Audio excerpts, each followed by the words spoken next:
So we have problem number 4 in Advanced Classical Mechanics Practice Final Exam. Particle of mass m moves in the dimensions under the potential V of r equals alpha r to the fourth minus k over r, where alpha is greater than 0 and k is greater than 0. Part A, write the Lagrangian and spherical coordinates. Part B, use Noether's theorem to identify the conserved quantities associated with time translation, rotational symmetry, and cyclic coordinates. Part C, reduce the problem to an effective one-dimensional radial problem. Part D, determine the condition for circular orbits. And Part E, analyze the stability of circular orbits. So this is a Noether's theorem in central potential. So a particle moves under V of r equals alpha r to the fourth minus k over r, where alpha is greater than 0, k is greater than 0. So the Lagrangian in spherical coordinates, that's just going to be L equals 1/2 m times the quantity r dot squared plus r squared theta dot squared plus r squared sine squared theta phi dot squared minus alpha r to the fourth plus k over r. And moving along down here, because L has no explicit time dependence, Noether's theorem gives conservation of energy equals 1/2 m times the quantity r dot squared plus r squared theta dot squared plus r squared sine squared theta phi dot squared plus alpha r to the fourth minus k over r. Because the potential depends only on r, the system is rotationally invariant. Therefore, the angular momentum vector is conserved, and L equals the cross product of r and m r dot. So in spherical coordinates, phi is cyclic, so p sub phi equals mr squared sine squared theta phi dot, and that equals a constant. And because L is conserved, the motion lies in a plane. So we choose that plane as theta equals pi over 2.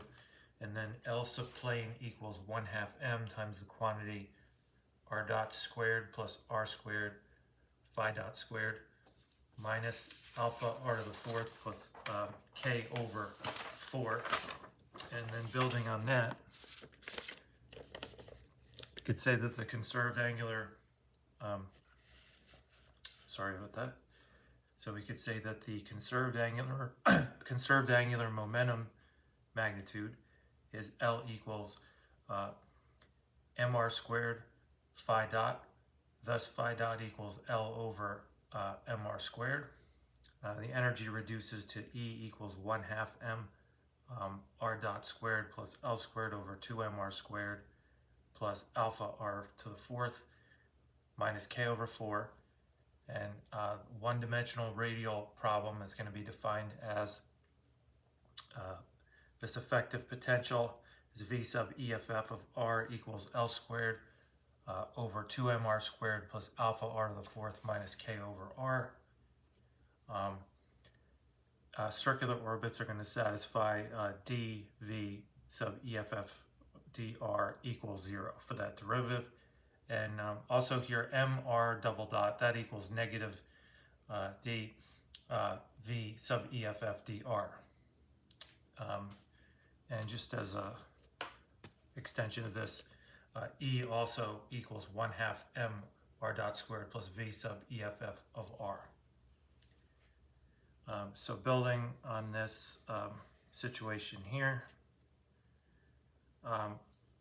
so d V sub EFF dr equals negative L squared over mr cubed plus 4 alpha r cubed plus k over r squared. So the circular orbit condition is negative L squared over mr cubed plus 4 alpha r cubed plus k over r squared equals 0. Now multiplying through by r cubed, we're going to wind up with 4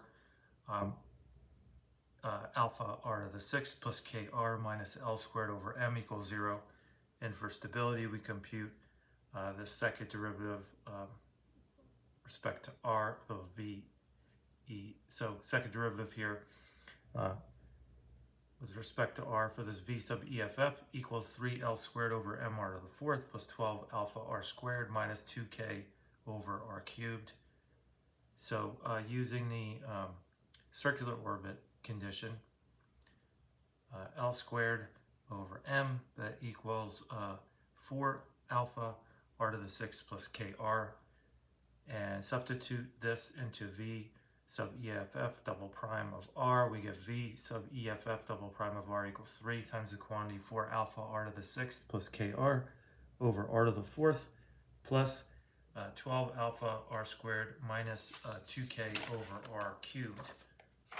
And building on that, we wind up with the following. So V sub EFF double prime of r equals 12 alpha r squared plus 3 k over r cubed plus 12 alpha r squared minus 2k over r cubed.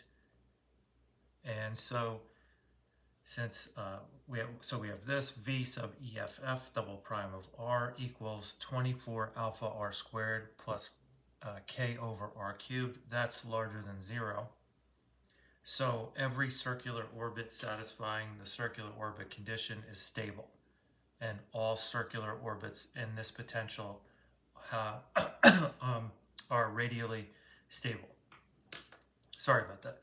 So thank you very much, and have a great day.